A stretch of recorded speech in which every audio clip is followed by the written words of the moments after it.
लांजात वादळी वाऱ्यासह पाऊस, घराचे पत्रे उडाले, झाडांच्या शेंड्यावर अडकले, ग्रामस्थ दहशतीत। गुरुवारी सायंकाळनंतर विजांच्या कडकडाटासह कोसळलेल्या अवकाळी पावसाने लांजात दाणादाण उडवली। तालुक्यातील घागवाडी परिसरात गुरुवारी सायंकाळी निसर्गाने अक्षरशः रौद्ररूप धारण केले। अचानक आलेल्या तुफानी पाऊस आणि वादळी वाऱ्यांनी परिसरात हाहाकार माजवला। सालपे गावातील अशोक शेलार यांच्या घरावरील पत्रे प्रचंड वेगाच्या वाऱ्यामुळे थेट 30 ते 40 फूट दूर उडून गेली।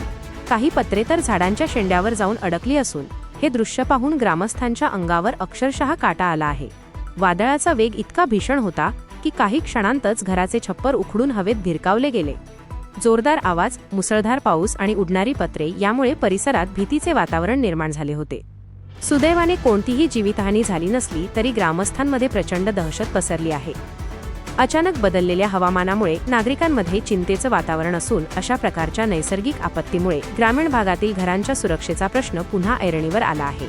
ग्रामस्थांनी प्रशासनाने तातडीने पंचनामा करून मदत द्यावी अशी मागणी केली आहे। ताज्या घडामोडी पाहण्यासाठी ग्रामीण वार्ता या न्यूज चॅनलला आत्ताच सबस्क्राईब करा।